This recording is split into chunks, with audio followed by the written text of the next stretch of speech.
Eto na mga kabasketball, another double-double performance para nga dito sa ating pambatong si Kai Sotto.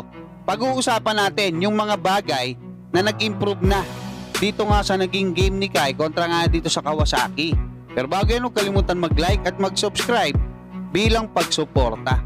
Unang-una mga kabasketball, bukod nga doon sa magandang laro ni Kai, no? Kasi nakapagtala siya ng 19 points at 14 rebounds.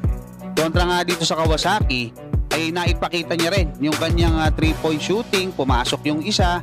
Meron din siyang isang magandang assist sa ilalim para doon kay Kawamura. At ang pinakamatindi mga kabasketball, naglaro siya ng 35 minutes. So kung i-imagine nyo nung mga nakaraan, kumbaga 25 minutes lang halos hinihingal na si Kai.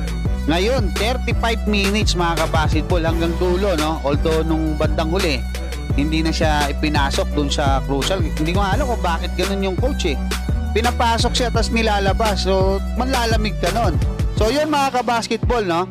35 minutes, napakahalaga niyan. Ibig sabihin tumaas na or lumakas na etong stamina netong ating pambatong si Kai Sotto. Nakapagtala rin siya ng 3 blocks dito nga sa game na to mga kabasketball. So napakaganda ng depensa niya, napakaganda rin ng kanyang field goal shooting.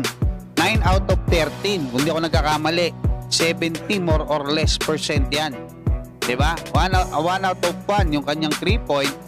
Tapos meron pa siyang 4 na offensive rebound. Napakalaking bagay niyan. Isa lang yung turnover niya mga kabasketball at isa lang yung naging foul niya. So ito, dito siya nagkakaproblema nung mga nakaraan mga kabasketball. Kung naaalala nyo, palagi siyang napapoul trouble. So yun, lumaki na yung katawan ni Kai, lumakas na, nakakapaglaro na siya ng 35 minutes na playing time, no? Ibig sabihin, malakas na yung stamina niya, maganda na rin yung rebounding niya, 14 rebounds mga kabasketball, pati yung depensa niya, 3 blocks. Actually, pwede siyang maging number 1, no? Sa mga center netong Japan B-League per 36 minutes. Pag maganda yung maipapakita niya bukas. So may laban pa rin sila bukas mga kabasketball. Alauna naman ng hapon dito sa atin sa Pilipinas, at kinabahan ako dun sa naging bagsak ni Kai kasi naitulak siya sa ere.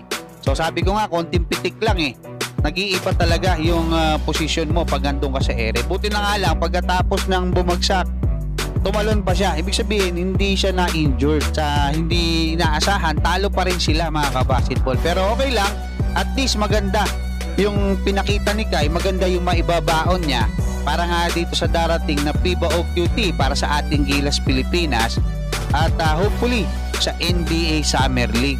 Hanggang dyan mga kabasketball, maraming salamat at God bless sa inyong lahat.